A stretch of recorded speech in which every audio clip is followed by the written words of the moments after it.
¿tá? Recuerden que cuando se corte, entramos en el mismo link, ¿tá? Porque no encontré otra herramienta para poder grabar al tiempo que demos la clase, y esta tardecita, después que terminemos, van a quedar todos los videos en el aula, ¿tá? Para que puedan acceder, Perfecto. aclarar dudas, o los compañeros que de repente no pueden, o están con el celular y no ven bien, tener el material disponible, ¿sí? Eso por un lado, no me quería olvidar. Lo que sí les voy a pedir que silencien respectivas. Yo los silencio, pero tengan presente eso de no tener el micrófono prendido, que también genera más distorsión. Y después obviamente les doy la palabra y vamos trabajando entre todos.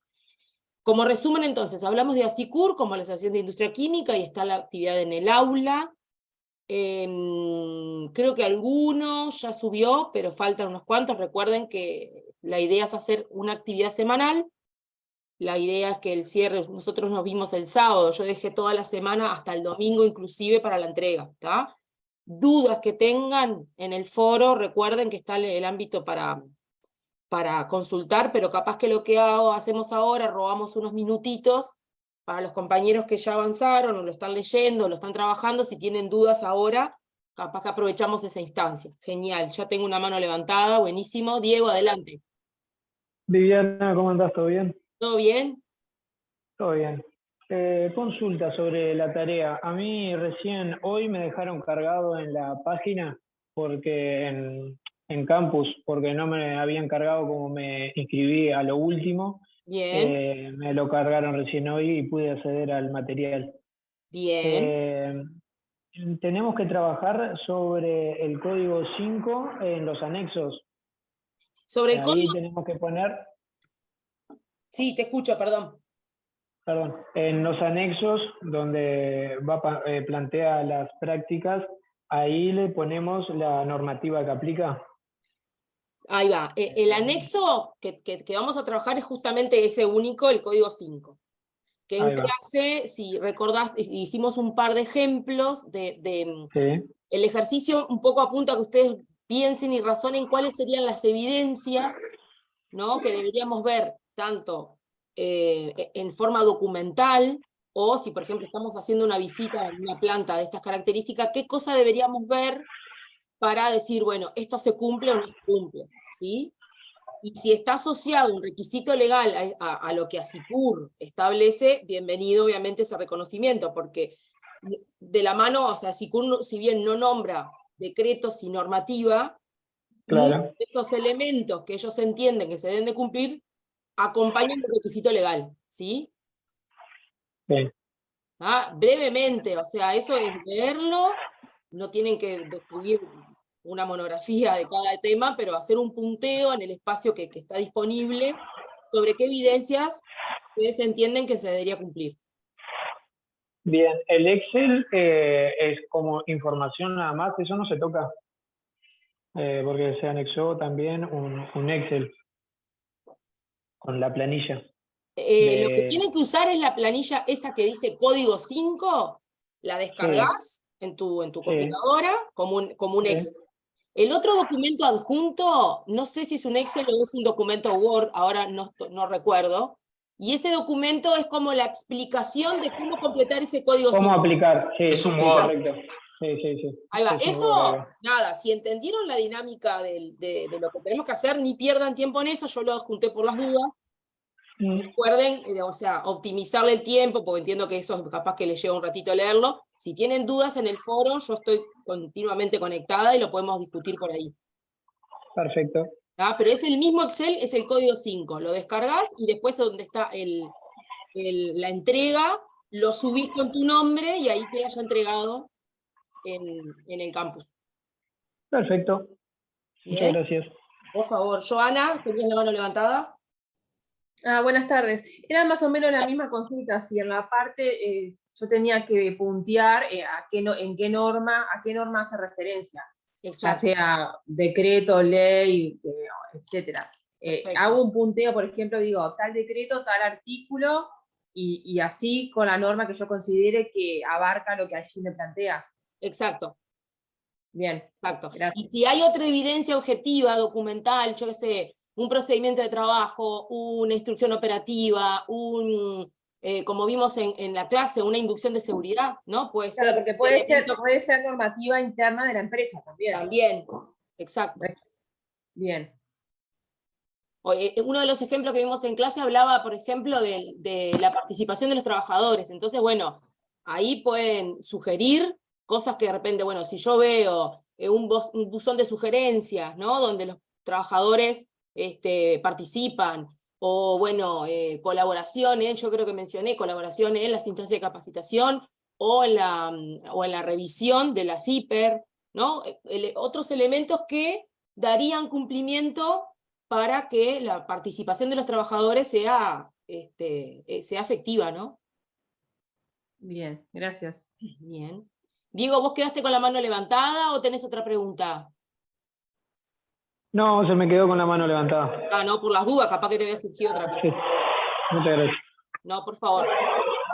Cualquier duda que surja, o sea, si ahora sobre el correo de la clase cortamos por alguna razón y volvemos a la actividad por si surge alguna duda, ni que hablar que bienvenida a la consulta, pero recuerden que en el foro creo que ya algún compañero me hizo consultas por ahí, así que está disponible. Denme un minuto que miro el chat porque se ve que algún compañero que tiene la cámara rota. Ok, no hay problema, Camila, está entendido. Dale, gracias, Buenas tardes, profe. profe. Buenas tardes, buenas tardes. ¿Todo bien? Yo recién me conecté, no me llegó el link porque no sé que en el campo no me llega y la vez pasada me llegó un mensaje de usted, pero ahora últimamente no me llega más. Qué Y, raro. sí, la información esa que dimos la clase pasada ya la mandó y la subió al campus. Sí, está todo subido. Ah, no, eso no puedo verlo todavía. Qué raro, Daniel, pero llamate hoy a inscripción o mañana, no más tardar, para ver qué pasó, porque está todo ahí. Todos, sin ser Daniel, ¿alguien más tuvo problemas para acceder al material? ¿O al link de la reunión? No. Está, Daniel, hace eso, por favor. Si podés mañana mismo, contactate con adscripción para que te deriven a alguien de campus, de repente. Debe ser algún permiso, algo que no te deja acceder.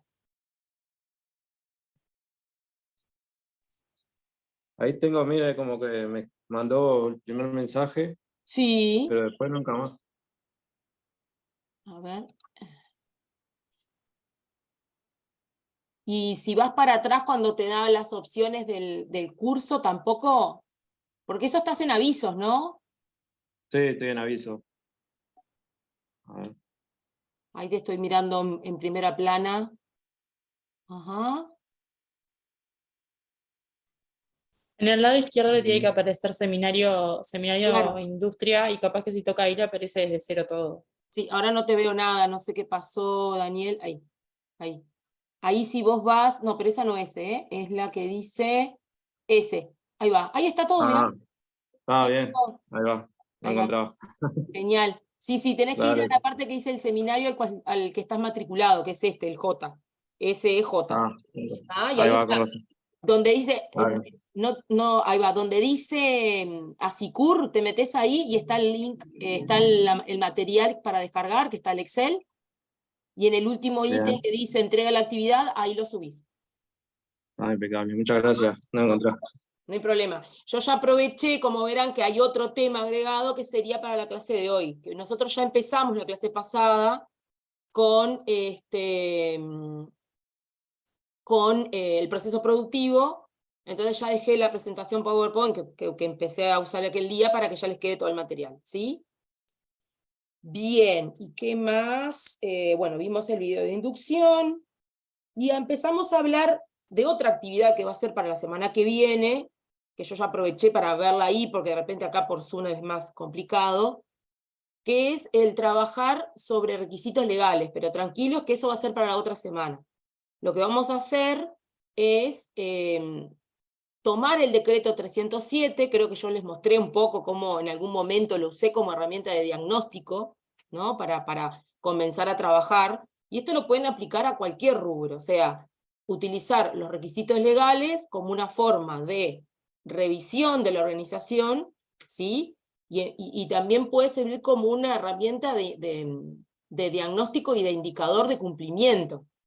En un momento yo les mostraba que, por ejemplo, yo agarré el 307, el decreto 307 de industria química, y lo abrí, lo fui armando en una planilla, como una lista de checklist, donde cada elemento era algo a cumplir, ¿no? Donde cada artículo lo fui como que abriendo en cada uno de los requisitos legales a cumplir.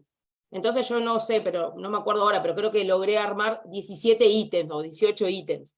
Según mi criterio, capaz que ustedes lo arman con más ítems, con menos ítems, eso es un poco también al criterio de lo que uno también interpreta de lo que pide cada artículo, ¿sí?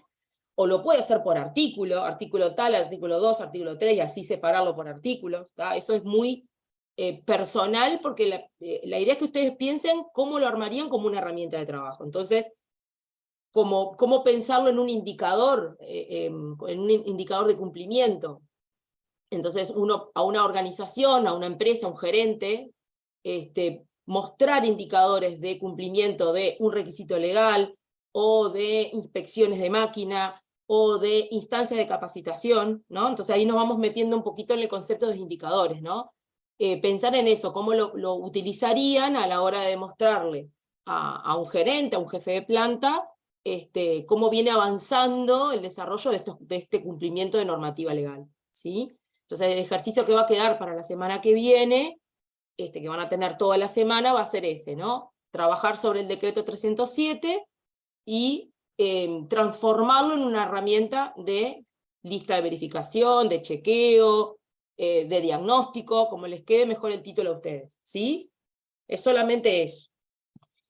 Bien, pero tranqui que después de la actividad 1 vamos a dejar cargado, o sea, no lo voy a cargar todavía, hasta después del domingo no lo voy a cargar, ¿está? Yo voy tomando nota porque estas cosas, si no después, como son muchos grupos, con unos avancé en algo, con otros avancé en otra cosa, y después cuando quiero mirar no me acuerdo. Así que bien, esto queda para la semana que viene.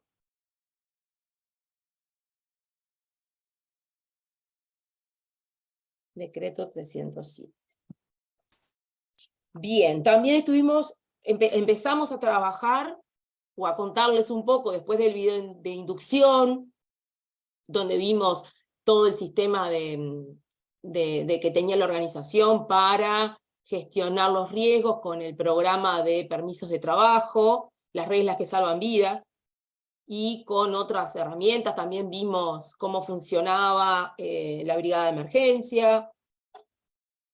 Fuimos parando en diferentes momentos del video y viendo un poquito los procesos productivos o las herramientas, o cómo se mueve la planta por dentro. Y comenzamos a hablar del proceso productivo. Yo voy a compartir pantalla ahora.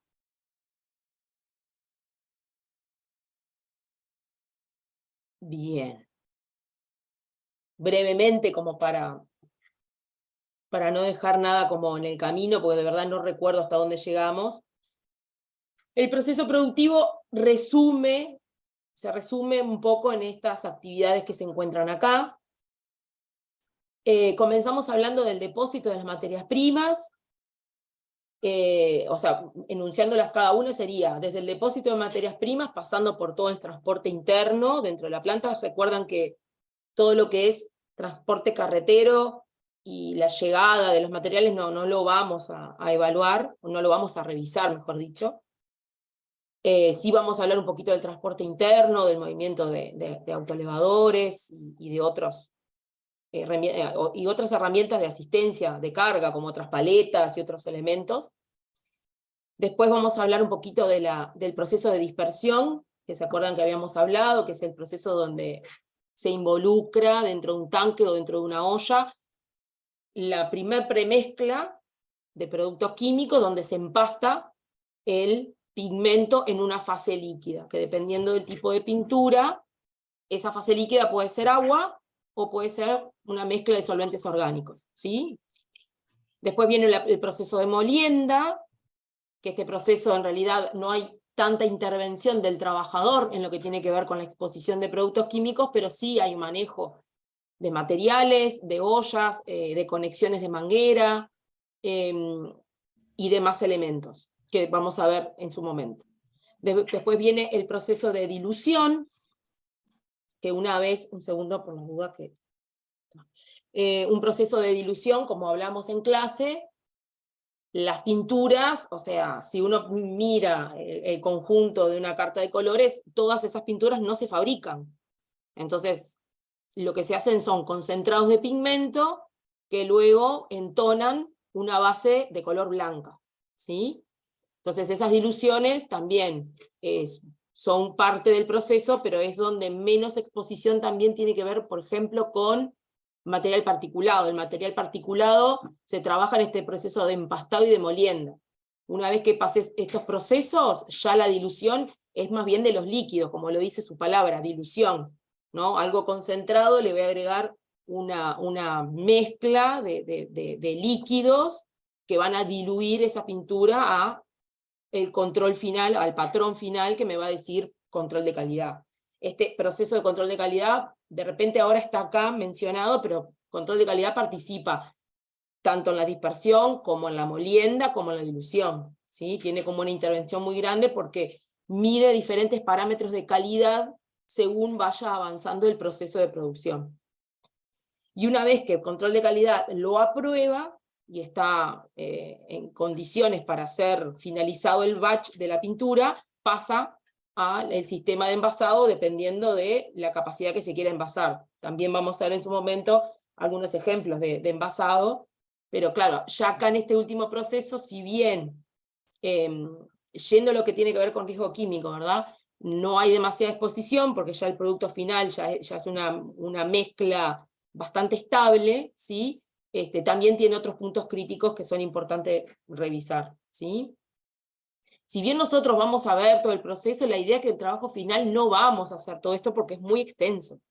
Vamos a tomar una parte de este proceso para hacer nuestro trabajo final, donde vamos a hacer una identificación de peligros, una evaluación de riesgo químico, y desarrollar un poquito cómo gestionarían este proceso productivo. ¿Tá? Pero tranqui, que eso también lo vamos a ir viendo, o sea, en la medida que vayamos avanzando y de las cosas que podamos ir desarrollando en estas clases que nos quedan, yo voy afinando también las bases de esa entrega para que sea algo accesible y representativo a lo que vimos, ¿no? La idea no es hacer nada de lo que no hayamos visto. ¿Tá? Bueno, esto estaba en el material como un poco de información de lo que es la pintura y sus componentes, representativamente cuáles son. Este material está en el aula, ¿tá? Así que tranqui que lo pueden revisar con mayor detenimiento, pero a grandes rasgos, o sea, como que los 4 grupos de componentes, donde yo de repente acá divido este grupo de sólidos como pigmentos y cargas, representativamente en un batch de pintura estas serían las escalas de composición, ¿no? Donde tenemos sólidos, donde tenemos resina, donde tenemos solvente, que puede ser el agua o mezcla de solventes orgánicos, y los aditivos, que los aditivos le van a dar la característica específica a determinada pintura. O pueden ser aditivos que mejoran la estabilidad, que evitan que la pintura se sedimente rápidamente, ¿sí? Esto creo que lo hablamos en clase. Cuando compramos una pintura, por lo general te dice agitar antes de usar, antes de aplicar, como cualquier suspensión. Justamente la pintura no es algo que está miscible y disuelto, está en una suspensión, entonces que tiende a decantar los sólidos en el fondo de la lata, del envase, de lo que sea. Entonces, eso es importante siempre, bueno, pensando en la calidad, ¿no? Los aditivos muchas veces pueden tener ese rol de mejorar la estabilidad, de que no se separe tanto la fase líquida y el sólido debajo, estabilizadores de conservación, ¿no? Si una pintura, lo importante es que quede bien sellada. ¿Qué pasa cuando la pintura queda abierta? Que se empieza a generar hongos, ¿no? O sea, se empieza a degradar. Entonces, bueno, esos aditivos tienen esa función. En nuestro trabajo, donde vamos a poner más foco, va a ser en el grupo de solventes, ¿sí? Y en el grupo de material particulado o material sólido, ¿sí? Que es donde ahí podemos generar alguna evaluación de riesgo químico, ¿tá? Que también lo vamos a ver en la próxima clase. Capaz que hoy entramos en tema, pero no creo que nos dé, de cómo primero revisar la ficha de seguridad de los productos químicos, y acercarnos a un método cualitativo de evaluación de riesgo, ¿sí? Esto también lo mencionamos, que es un poco lo que venía diciendo recién, o sea, los materiales sólidos, pigmentos y cargas. ¿Tá? ¿Alguien se acuerda qué eran las cargas? Ay, perdón que se me fue. ¿Recuerdan qué eran las cargas? Lo que aportaba poder cubritivo, algo así. Bien, Lucía, eso mismo. O sea, Daban cobertura a la pintura. ¿quién habló? ¿Matías? Sí. Perfecto. Lo que pasa es que como tengo la compartir pantalla, tengo que verlos de costadito acá, entonces los voy pasando a ver quién estaba hablando. Bien, La Matías. opacidad también, profesora. Bien, Sandra. Perfecto. La opacidad. Tenía que ver con las manos de pintura que le dabas después a la pared. O sea, las más Exacto. caras tenían más carga que las pinturas más económicas, que les tenés que dar 800 manos para que Exacto. cubran, ¿no? Exacto.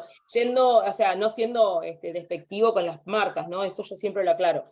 Justamente el poder cubritivo de la pintura está asociado, y la calidad de la pintura está asociado con la concentración de estas cargas en la formulación. Entonces, puede tener capaz que muchos kilos, pero la carga no está bien dispersada, ¿sí? O no está bien hecha la molienda de ese proceso. Piensen que en toda mezcla donde yo estoy empastando, por eso utilizo el término empastar y no diluir y no disolver, porque los pigmentos no se van a disolver en este medio, ni las cargas, ¿sí? Entonces, ese proceso de empastado que lleva muchas horas, hablo de que puede llevar entre 4, 5, 6 horas de empastado, dependiendo del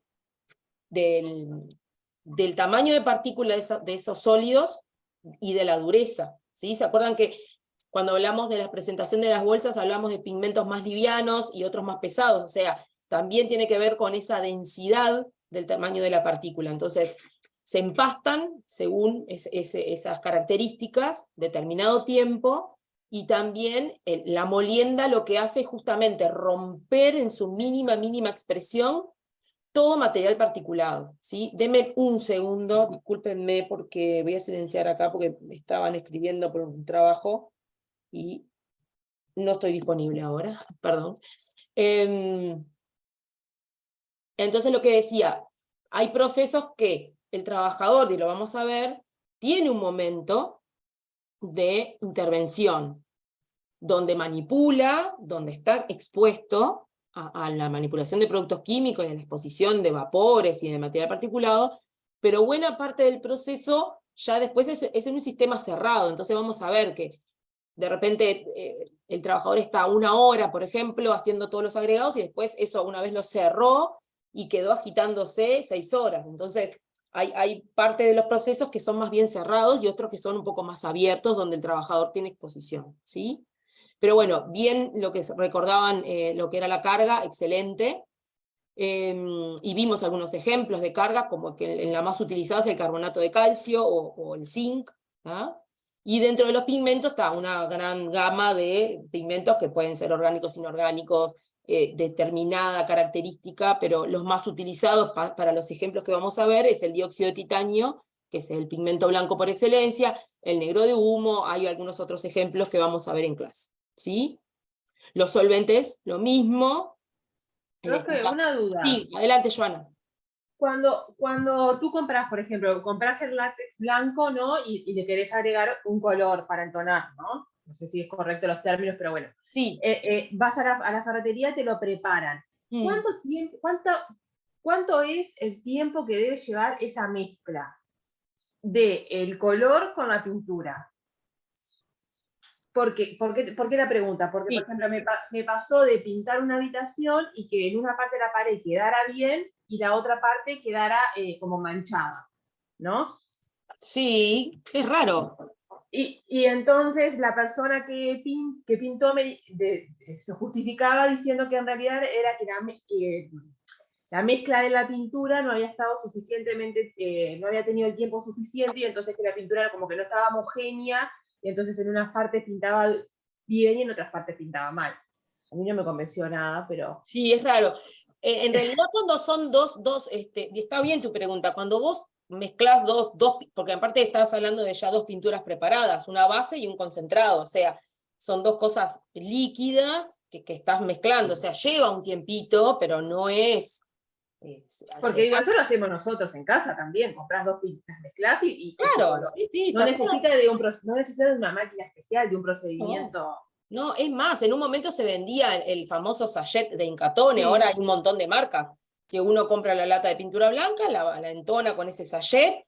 Claro, el Sí. problema que ahí tenés es que, claro, nunca va a ser lo que vos uses en ese momento te tiene que dar Claro. cuando lo haces en tu casa, porque ahí sí te va a costar mucho más lograr otra vez el mismo color, porque el Claro. sachet siempre te va a quedar algún poquito, o en el fondo del balde, o sea, en el punto de venta de ferretería que tienen las mezcladoras, y la mezcla son de 15 a 20 minutos a reventar. Ah, No es mucho más que eso. Para quedarte tranquilo, asegurarte de que quede bien. Lo que puede pasar en algunos casos, no sé si lo llegamos a hablar en clase, es la preparación de la pared. ¿tá? Si la pared tiene diferentes tonalidades, tiene diferentes rugosidades, eso te cambia radicalmente.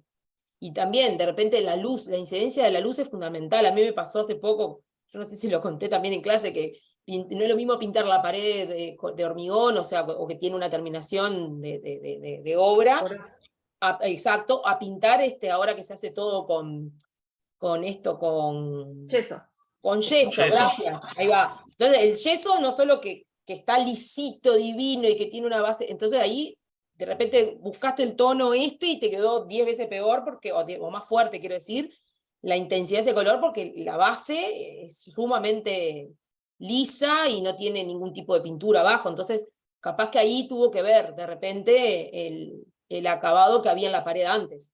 Por eso es importante preparar la pared, lijarla, tratar de rasquetear la mayor cantidad posible. A veces encontrás casas que tienen 27 manos de pintura de todos colores y es difícil. Por eso la preparación de la pared tiene mucho que ver con el color, cómo va a quedar después ese color final. Pero es raro lo que decís. Yo me inclino que puede haber sido algo asociado a la pared o a alguna parte, pero que no estuviera homogénea es raro. Está bien, pero que no, como justo estabas mencionando lo del empastado y el tiempo, la Claro. carga horaria que debería tener, pensé que capaz había alguna relación ahí. Ojo, puede pasar que alguna pintura haya quedado mal desde su fabricación, entonces el empastado no fue de buena calidad y la molienda tampoco, pero como yo mencionaba recién, durante el proceso tiene que existir el control de calidad para justamente medir ese tamaño de partícula.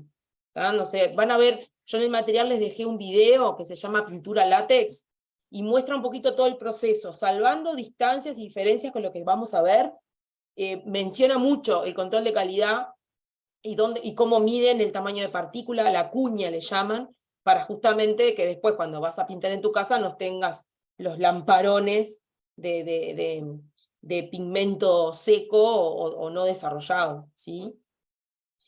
Bien, los solventes mencionamos algunos, vamos a trabajar sobre alguno de estos, pero los más conocidos como agua ras, metilpropilacetato, butilglicol, sileno, entre otros, ¿verdad? O sea, también la idea de una actividad que vamos a hacer, vamos a buscar la ficha de seguridad de uno de estos productos químicos, yo les voy a indicar cuál, y vamos a hacer la búsqueda de parámetros que nos van a servir para su evaluación. Por ejemplo, cuáles son sus frases de peligrosidad, cuál es su valor límite ambiental, si tiene o no, y cómo buscarlo a través del número CAS, ¿no? de cada producto. También les voy a dejar herramientas de dónde buscar el número CAS, que a veces cuesta un poco, porque también a veces hay muchas bases de datos, y si no están actualizadas, estamos trabajando sobre una ficha de seguridad que tal vez no esté armonizada según la SGA, ¿verdad? Entonces también esa búsqueda lo que apunta es que, bueno, que ustedes busquen herramientas de cómo conseguir una ficha de seguridad que esté actualizada, ¿sí? Los ligantes hablamos como, por ejemplo, la cascola, como ¿no? lo más conocido, pero las resinas acrílicas, vinílicas o alquídicas se utilizan también según el tipo de pintura. ¿tá? Entonces, una pintura base agua va a tener una resina o una emulsión que es vinílica, ¿sí? Porque es compatible con una fase agua. Otras que son alquídicas, por ejemplo, que son a base solvente, van a servir como ligante en una pintura a base solvente, ¿sí? O sea, ahí entra en juego la compatibilidad de los productos. No es competencia de este seminario conocer estos procesos a tal detalle, pero bueno, quedarse con esa idea, ¿no? De las cosas que son, por un lado, productos al agua, que se les llaman, y lo que es, por otro lado, sintéticos o esmaltes o productos en base solvente, ¿sí? Por último, los aditivos, que ya los mencionamos hace unos minutos. Quedan 2 minutos del video, así que recuerden que cuando se desconecte nos volvemos a conectar en este mismo link, ¿sí? También hablamos de los depósitos y de cómo son sus características. Les mencionaba que estas fotitos, claro, cuando ustedes descarguen el material las van a poder ampliar y verlas mejor. Y acá lo que vemos son en las estivas de los pallets que tienen bolsas de pigmento, en este caso creo que son de pigmento blanco o de carbonato de calcio, la verdad que no recuerdo, pero bueno, estas son fotos reales de la planta. Y también mencionamos 2 ejemplos de sistemas de aspiración o de cabina de aspiración. En este caso, esta, por ejemplo, es una cabina que tiene pared, tiene techo, y en la pared del fondo, toda su pared del fondo, es un enrejillado montado sobre un sistema de extracción, ¿sí? Acá lo que se hace, se fraccionaba todo el material particulado, pigmento de color. ¿Ah? Cualquiera de los colores era fraccionado en esta zona. A veces pasaba que tenías que hacer una muestra puntual para el laboratorio, y bueno, no trasladaban todo hasta acá.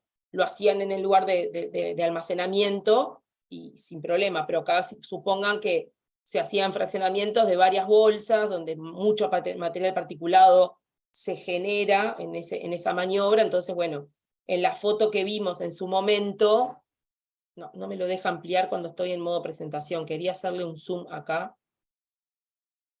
Ahí. A ver si ahí lo ven mejor.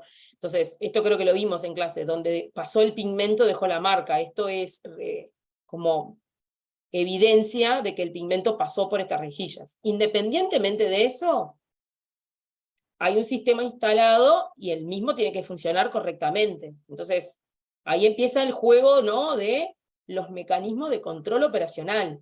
Yo, en mi plan de trabajo, propongo como medida de intervención colocar una extracción. Bárbaro. ¿Ahí terminó mi trabajo de gestión? ¿Mi trabajo de gestión del riesgo o no? O sea, yo lo identifico, hay una necesidad, su instalación puede demorar un tiempo, porque estas instalaciones hay que